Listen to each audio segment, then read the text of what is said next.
Hello friends, welcome to my channel tips on mathematics. तो आज के इस वीडियो में क्लास 12 अध्याय 1 संबंध एवं फलन का प्रश्नावली 2.1 का प्रश्न 3, 4, 5 और 6 को सॉल्व करने वाले हैं। इससे पहले के वीडियो में प्रश्नावली 1.2 का प्रश्न 1 और 2 को सॉल्व किया था। प्लेलिस्ट को चेक करके वीडियो को देख सकते हैं। हमारा पहला प्रश्न है, सिद्ध कीजिए कि f(x) बराबर बॉक्स x द्वारा प्रदत्त महत्तम पूर्णांक फलन f R से R में है, ना तो एकैकी है और ना ही आच्छादक है, जहाँ यहाँ पर बॉक्स x से कम या उसके बराबर महत्तम पूर्णांक को निरूपित करता है। तो इस प्रश्न को सॉल्व करते हैं। तो प्रश्न में बोला गया है कि जो बॉक्स x इस तरीके से है, ये जो बॉक्स x है ये x से कम या उससे बराबर महत्तम पूर्णांक को निरूपित करता है। तो महत्तम पूर्णांक का मतलब क्या है? इसका मतलब जैसे कि यहाँ पर अगर यहाँ पर x के जगह पे 2.7 रखा जाए, मतलब कि यहाँ पर 2.7 हो जाएगा। तो ये मतलब वैल्यू को चेंज करके अपने से छोटे अंक को देता है। 2.7 तो इससे यहाँ पर क्या हो जाएगा, 2 आ जाएगा और यहाँ पर पूर्ण संख्या देता है। अगर इसमें पूर्ण संख्या रखेंगे तो पूर्ण संख्या ही आएगा, और अगर पॉइंट में रखेंगे जैसे कि 2.7 है तो 2.7 से छोटा पूर्ण संख्या क्या हो जाएगा, 2 होगा। तो इस तरीके से हो जाएगा। नेक्स्ट यहाँ पर अगर 1.01 इस तरीके से 1.01 है तो ये चेंज होकर क्या हो जाएगा, 1 हो जाएगा। जैसे कि अगर 5 रखेंगे, पूर्ण संख्या है तो यहाँ पर 5 ही आएगा। अगर माइनस में वैल्यू रखें 1.2 इस तरीके से, माइनस का 1.2 इस तरीके से अगर रखा जाए तो यहाँ पर इससे छोटा मान क्या हो जाएगा, छोटा मान यहाँ पर 2 आएगा। माइनस में वैल्यू हमेशा क्या होता है, जैसे कि यहाँ पर क्या है, माइनस का 1 है, माइनस का 2 है, माइनस का 3 है। तो यहाँ पर माइनस का 1.2 कहाँ पर आएगा, यहाँ पर आएगा। माइनस का 1.2 माइनस का 1 और माइनस के 2 के बीच में आएगा। तो यहाँ पर माइनस का 1 सबसे बड़ा है, 2 उससे छोटा है, माइनस का 3 उससे छोटा है। माइनस में जितनी संख्या जितनी बड़ी होती है वो उतना ही छोटा होता है। तो यहाँ पर ये क्या हो जाएगा, माइनस का 2 क्या है, छोटा है, ना कि यहाँ पर हम माइनस का 1 रखेंगे।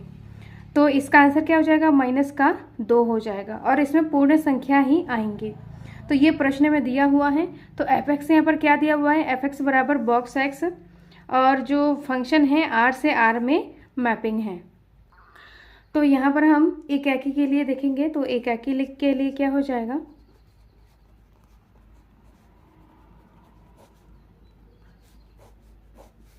एकाकी के लिए यहाँ पर जो फलन है, फलन यहाँ पर एकाकी के लिए इसको इस तरीके से तीर आरेख से देखेंगे। तीर आरेख से देखने के बाद ये क्या है, R से लेकर R में है फलन। अब यहाँ पर R है तो यहाँ पर 0, 1, 2, 3 इस तरीके से आ जाएगा। माइनस का 1, माइनस का 2, माइनस का 3 इस तरीके से आ जाएगा। सेम यहाँ पर भी 1, 2, 3 ऐसे आ जाएगा और यहाँ पर माइनस का 1, माइनस का 2, माइनस का 3 इस तरीके से संख्याएँ आएंगी। तो यहाँ पर ये हमारा क्या है, x है और ये f(x) y है, मतलब f(x) है। तो यहाँ पर f(x) क्या है, बॉक्स x है। तो यहाँ पर x की वैल्यू अगर हम यहाँ पर x की वैल्यू यहाँ पर 0.1, 0.2 अगर रखें, यहाँ पर जो वास्तविक संख्या है वो मतलब पॉइंट में भी आता है। तो यहाँ पर 0 है तो यहाँ पर 0.1, 0.2, 0.3, 0.4 इस तरीके से भी हो जाएगा। तो यहाँ पर क्योंकि हम पॉइंट में वैल्यू लेंगे, क्योंकि यहाँ पर बॉक्स x है, इसमें रखेंगे तो ये मतलब पूर्ण संख्या दे देता है। तो इसी के अकॉर्डिंग यहाँ पर हम पूर्ण संख्या में पॉइंट की वैल्यू भी आती है तो वो संख्या हम लेंगे। तो अगर यहाँ पर x इक्वल टू 0.1 रखें तो y equal to box x है, तो बॉक्स x में हम क्या रखेंगे, 0.1 रखेंगे। तो 0.1 का आंसर क्या आ जाएगा, 0.1 है तो इससे छोटा मान मतलब 0 आ जाएगा। अगर 0.2 रखेंगे तब भी यहाँ पर क्या आ जाएगा, 0 आ जाएगा।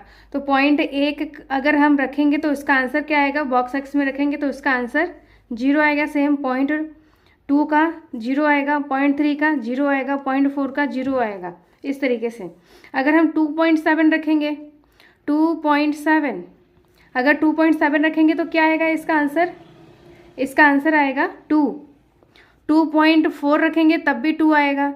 तो ऐसे यहाँ पर अगर इसको देखा जाए तो ये एकाकी नहीं है, क्योंकि एकाकी में क्या होता है, प्रांत के प्रत्येक अवयव का एक और केवल एक ही प्रतिबिंब होता है। लेकिन यहाँ पर प्रांत के एक बहुत सारे अवयव का प्रतिबिंब क्या आ रहा है? 0 आ रहा है, मतलब एक ही प्रतिबिंब आ रहा है। तो ये हमारा क्या हो जाएगा? एकाकी नहीं होगा। तो इसको हम इस तरीके से लिखेंगे, यहाँ पर एकाकी के लिए लिखेंगे, एकाकी के लिए क्या हो जाएगा? फलन एकाकी नहीं है, इस तरीके से लिखेंगे, फलन एकाकी नहीं है। अब यहाँ पर उदाहरण देंगे, जब एकाकी नहीं है तो उसके लिए हमें उदाहरण देना होता है। उदाहरण के लिए यहाँ पर क्या हो जाएगा, हम लोग मान लेंगे कि माना x1 यहाँ पर क्या मानेंगे? 0.1, x2 हम मान लेंगे 0.2। फिर यहाँ पर इसको अगर f(x1) इक्वल टू क्या हो जाएगा? बॉक्स x1 हो जाएगा। इसमें वैल्यूज़ को रखेंगे तो x1 हमारा क्या है? 0.1। तो बॉक्स x में इसका मान क्या हो जाएगा? 0 हो जाएगा। सेम अगर x2 हमने यहाँ पर माना है f(x2) इस तरीके से, तो यहाँ पर क्या हो जाएगा? 0.2। तो इसका भी मान क्या आ जाएगा? 0 आ जाएगा। यहाँ पर क्या है? x1 इक्वल टू x1 और x2 बराबर नहीं है, लेकिन यहाँ पर क्या है? f(x1) इक्वल टू f(x2) है। तो यहाँ पर लिखेंगे f(x1) इक्वल टू f(x2) है, लेकिन x1 बराबर नहीं है x2। x1 और x2 के बराबर नहीं है, इसलिए ये क्या हो जाएगा? एकाकी नहीं हो जाएगा। अब आच्छादक के लिए देखेंगे, तो आच्छादक के लिए क्या होता है? आच्छादक के लिए यहाँ पर सहप्रांत के प्रत्येक अवयव का पूर्व प्रतिबिंब प्रांत में मौजूद होना चाहिए। तो यहाँ पर अगर देखा जाए तो यहाँ पर क्या हो जाएगा? तो यहाँ पर पूर्णांक के अलावा सहप्रांत के किसी भी अवयव का पूर्व प्रतिबिंब प्रांत में उपस्थित नहीं है, क्योंकि यहाँ पर जो परिमेय संख्या भी आता है, वास्तविक संख्या में परिमेय संख्या p/q के फॉर्म में भी आता है, रूट में भी वैल्यू आता है। तो इन सभी संख्याओं का पूर्व प्रतिबिंब प्रांत में उपस्थित नहीं है, क्योंकि मैपिंग इसके साथ नहीं होगा, इसलिए ये क्या हो जाएगा? आच्छादक भी नहीं होगा। तो इसको हम इस तरीके से लिखेंगे, यहाँ पर लिखेंगे आच्छादक के लिए,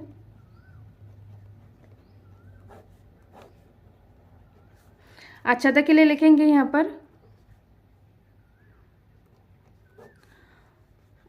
पूर्णांक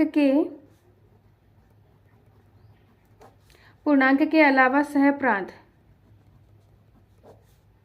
के किसी भी अवयव का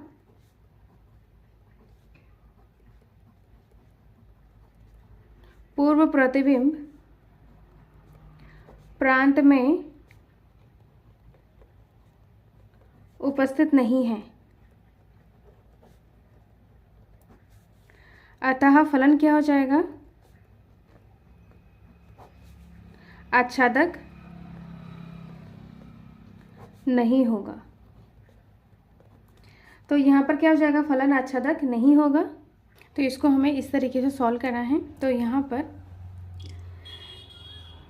पूर्णांक के अलावा सहप्रांत के किसी भी अवयव का पूर्व प्रतिबिंब प्रांत में उपस्थित नहीं है, अतः यह फलन आच्छादक नहीं होगा। इस तरीके से हमें इसको सॉल्व करना है। अब नेक्स्ट है प्रश्न नंबर 4, उसको सॉल्व करते हैं। प्रश्न नंबर 4 में बोला जा रहा है कि सिद्ध कीजिए कि f(x) बराबर mod x द्वारा प्रदत्त फलन मापांक फलन f बराबर r से r ना तो एकाकी है और ना ही आच्छादक है, जहाँ mod x बराबर x यदि x धन या शून्य है, तथा mod x बराबर माइनस का x यदि x यहाँ पर ऋण है।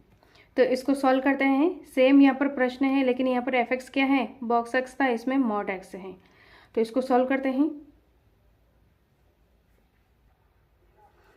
तो प्रश्न में दिया है f x equal to mod x और एफ आर से आर में बिलोंग कर रहा है।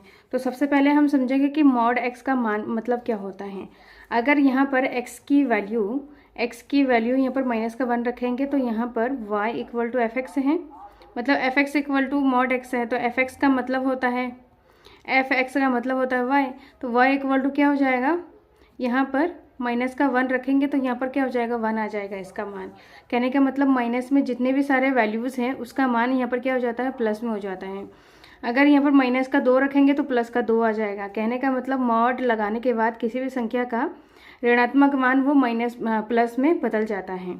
इसको अगर इस तरीके से तीर आरेख से समझे तो यहाँ पर ये R से R में है, तो R में यहाँ पर क्या हो जाएगा, -1 -2 -3 इस तरीके से, और यहाँ पर 1 2 3 इस तरीके से।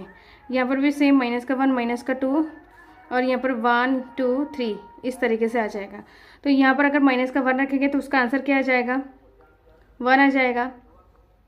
अगर 1 रखेंगे तब भी 1 आएगा। अगर -2 रखेंगे तो 2 आएगा इसका आंसर। अगर 2 रखेंगे तब भी यहाँ पर 2 आ जाएगा। मॉड 2 की वैल्यू यहाँ पर 2 ही आता है। अगर प्लस की वैल्यू रखेंगे तो प्लस आएगा, लेकिन यहाँ पर माइनस की वैल्यू रखेंगे तो वो प्लस में कन्वर्ट हो जाता है। तो यहाँ पर अगर देखा जाए कि प्रांत के प्रत्येक अवयव का पूर्व प्रतिबिंब एक और केवल एक आना चाहिए। तो यहाँ पर क्या है, 2 अवयव का एक प्रतिबिंब आ रहा है, इसका मतलब क्या है, ये एकाकी तो नहीं है। अब आच्छादक के लिए इसमें देखते हैं। तो आच्छादक में क्या होता है कि आच्छादक में सहप्रांत के प्रत्येक अवयव का पूर्व प्रतिबिंब प्रांत में उपस्थित होना चाहिए। तो यहाँ पर देखा जाए कि प्लस वाले संख्या का ही पूर्व प्रतिबिंब प्रांत में उपस्थित है। इसके अलावा ऋणात्मक जितने भी सारे वैल्यू है, ऋणात्मक पूर्णांक है, तो ऋणात्मक पूर्णांक सह प्रांत के जितने भी सारे ऋणात्मक पूर्णांक है उनका पूर्व प्रतिबिंब प्रांत में उपस्थित नहीं है। तो ये क्या हो जाएगा, आच्छादक भी नहीं होगा। तो इसको हम इस तरीके से करेंगे। यहाँ पर एकाकी के लिए, यहाँ पर एकाकी के लिए क्या हो जाएगा, लिखेंगे इस तरीके से कि फलन एकाकी नहीं है। यहाँ पर फलन एकाकी नहीं है तो उदाहरण देंगे। यहाँ पर उदाहरण के लिए यहाँ पर क्या हो जाएगा, माना x1 बराबर, यहाँ पर क्या लिखेंगे, 2 लिखेंगे और x2 बराबर -2 रखेंगे। तो यहाँ पर f(x1) बराबर क्या हो जाएगा, मॉड x1 हो जाएगा।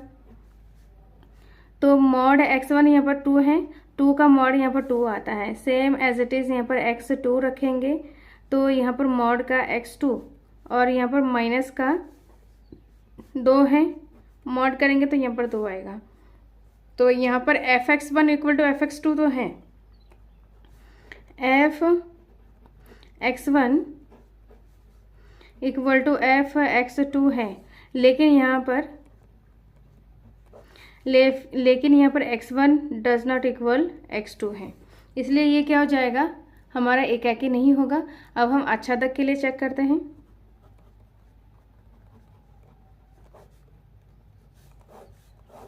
आच्छादक के लिए चेक करेंगे तो यहाँ पर आच्छादक के लिए सहप्रांत के जो भी यहाँ पर समझाया था उसी चीज़ को हमें यहाँ पर लिखेंगे। तो सहप्रांत के ऋणात्मक पूर्णांक, ऋणात्मक जो पूर्णांक है या तो ऋणात्मक वास्तविक संख्या का, ऋणात्मक वास्तविक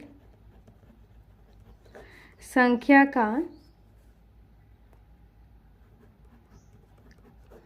प्रांत में कोई पूर्व प्रतिबिंब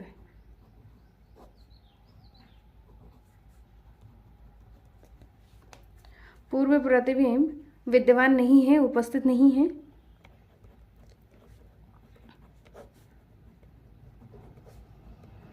उपस्थित नहीं है, इसलिए ये क्या हो जाएगा, अतः फलन आच्छादक नहीं है। इस तरीके से इसको हमें लिखना है। अब नेक्स्ट है प्रश्न नंबर 5, उसको सॉल्व करते हैं। प्रश्न नंबर 5 में बोला जा रहा है कि सिद्ध कीजिए कि f R से R में है और fx बराबर यहाँ पर क्या है, यदि x यहाँ पर क्या है 0 से बड़ा है तो fx का मान 1 हो जाएगा।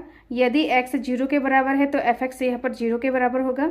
यदि x यहाँ पर 0 से छोटा मतलब x यहाँ पर ऋणात्मक मान आए तो fx इक्वल टू माइनस का 1 आएगा। तो इस तरीके से fx यहाँ पर दिया हुआ है। तो इसमें बोला गया है कि द्वारा प्रदत्त चिन्ह फलन ना तो एकाकी है और ना ही आच्छादक है। तो यहाँ पर चिन्ह फलन एकाकी है और ना ही आच्छादक है, उसको हमें यहाँ पर समझते हैं इस प्रश्न को। तो इस तरीके से दिया हुआ है, इसमें हमें एकाकी और आच्छादक चेक करना है। तो यहाँ पर इसको सबसे पहले तीर आरेख से समझते हैं। तो इसमें मैपिंग क्या है, R से R में है, फलन R से R में है। तो इसमें R यहाँ पर क्या है 0, -1, -2, माइनस का 3 और यहाँ पर 1, 2, 3। सेम यहाँ पर -1, -2, माइनस का 3। सेम यहाँ पर 1, 2, 3 इस तरीके से हैं। तो यहाँ पर बोला गया है, यहाँ पर 3 कंडीशन दिया हुआ है। अगर यहाँ पर x की वैल्यू 0 से बड़ा हो, इसका मतलब यहाँ पर x की वैल्यू 0 से बड़ा हो 1, 2, 3, 4 ऐसे इनफाइनाइट तक कोई भी संख्या अगर हम x के बराबर रखें, x बराबर 2 रखें तो उसका fx का मान क्या हो जाएगा, 1 हो जाएगा। सेम यहाँ पर x की वैल्यू अगर मतलब 0 से छोटा x हो, मतलब -1, -2, -3, यहाँ पर जितने भी सारे माइनस में संख्याएं हैं वो अगर x के प्लेस में रखें तो उसका मान क्या आ जाएगा, -1 के बराबर आ जाएगा। तो यहाँ पर अगर x बराबर 1 रखें तो fx क्या हो जाएगा, fx बराबर y है। तो fx बराबर यहाँ पर क्या हो जाएगा, 1 रखा जाए तो fx बराबर 1 आ जाएगा। अगर 2 रखे, x बराबर 2 रखे तो fx की वैल्यू यहाँ पर क्या हो जाएगा, 1 आएगा, तब भी यहाँ पर 1 आएगा। 3 रखेंगे तब भी 1 आएगा, 4 आएगा, 4 रखेंगे तब भी 1 आएगा। सेम यहाँ पर x की वैल्यू -1 रखें, x की वैल्यू -1 रखें तो fx इक्वल टू क्या हो जाएगा, मतलब y इक्वल टू -1 आएगा। fx equal to x equal to -2 रखें तो y इक्वल टू यहाँ पर क्या आ जाएगा, -1 ही आएगा। -3 रखेंगे तब भी -1, -4 रखेंगे तब भी -1 आएगा। यहाँ पर माइनस में अगर x की वैल्यू रखा जाए तो उसका सह प्रांत में क्या आएगा, -1 ही उसका आंसर आएगा, मतलब y इक्वल टू -1 आएगा। तो यहाँ पर इसको तीर आरेख समझते हैं। यहाँ पर अगर x इक्वल टू 1 रखे, x इक्वल टू 1 रखे तो उसका आंसर क्या आ जाएगा, 1 आएगा। अगर 2 रखें तब भी 1 आएगा, 3 रखें तब भी 1 आएगा, 4 रखें तब भी 1 आएगा। सेम यहाँ पर -1 रखेंगे तो यहाँ पर क्या आ जाएगा, -1 आएगा। -2 रखेंगे तब भी -1 आएगा, -3 रखेंगे तब भी -1 आएगा, -4 रखेंगे तब भी -1 आएगा। तो इस तरीके से यहाँ पर अगर देखा जाए कि प्रांत के एकाकी के लिए यहाँ पर क्या होता है कि प्रांत के प्रत्येक अवयव का एक और केवल एक ही पूर्व प्रतिबिंब होना चाहिए। लेकिन यहाँ पर क्या है, बहुत सारे अवयव का एक ही प्रतिबिंब आ रहा है, इसमें भी बहुत सारे अवयव का एक ही प्रतिबिंब आ रहा है, तो इसका मतलब ये एकाकी नहीं होगा। अब यहाँ पर आच्छादक के लिए इसमें देखते हैं, तो आच्छादक के लिए क्या हो जाएगा, आच्छादक के लिए यहाँ पर, और इसमें और एक बात है, यहाँ पर x इक्वल टू 0 रखेंगे तो 0 आएगा।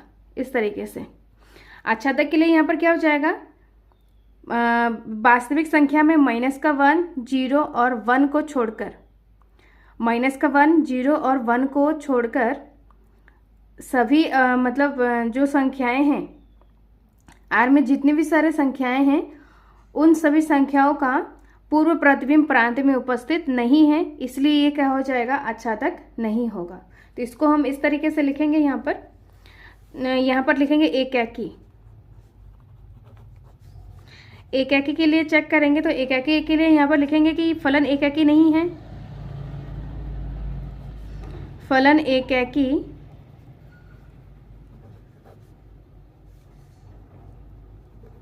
नहीं है, फलन एकाकी नहीं है। तो यहाँ पर लिखेंगे कि माना x1 इक्वल टू 1 आ जाएगा, x2 इक्वल टू 2 आ जाएगा। तो यहाँ पर f x one equal to क्या हो जाएगा, अगर 1 रखेंगे तो इसका मान क्या आ जाएगा, 1 आ जाएगा।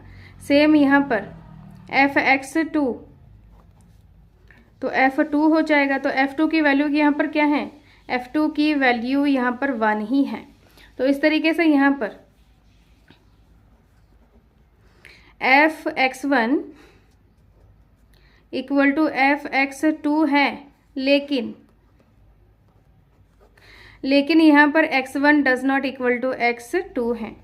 तो यहाँ पर x1 और x2 इक्वल नहीं है, लेकिन fx1 और fx2 यहाँ पर इक्वल टू आ रहा है। तो ये क्या हो जाएगा, फलन एकाकी नहीं होगा। अब आच्छादक के लिए इसको लिखते हैं, किस तरीके से लिखना है। अब आच्छादक के लिए लिखेंगे तो आच्छादक में यहाँ पर लिखेंगे कि सहप्रांत के प्रत्येक अवयव, सहप्रांत के मतलब तीन अवयव कौन सा है, एक है, 0 है और माइनस का 1 है, के अलावा अन्य सभी अवयव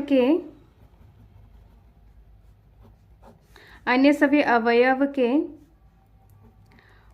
प्रांत में पूर्व प्रतिबिंब उपस्थित नहीं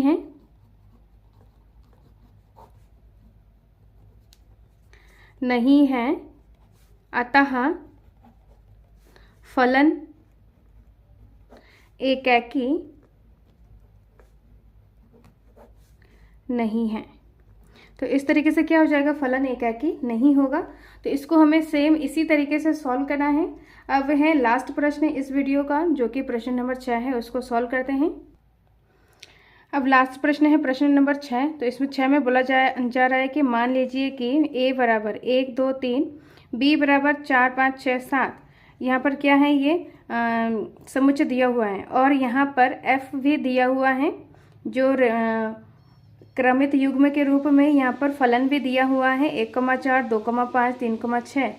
a से b तक एक फलन है, सिद्ध कीजिए कि एकाकी है।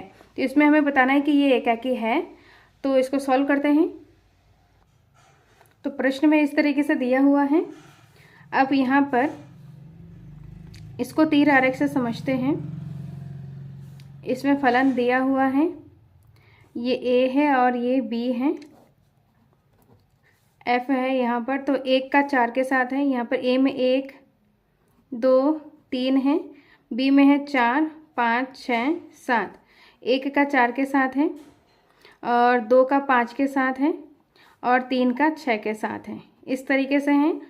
तो यहाँ पर हमें बताना है कि जो फलन है, सिद्ध कीजिए कि f फलन यहाँ पर एकाकी है।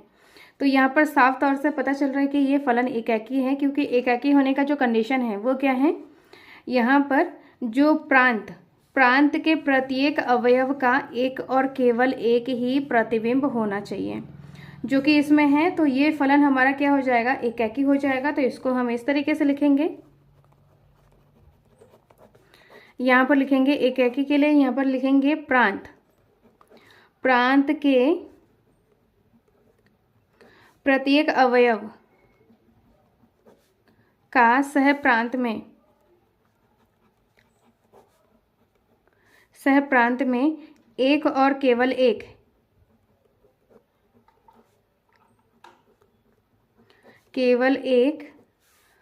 प्रतिबिंब,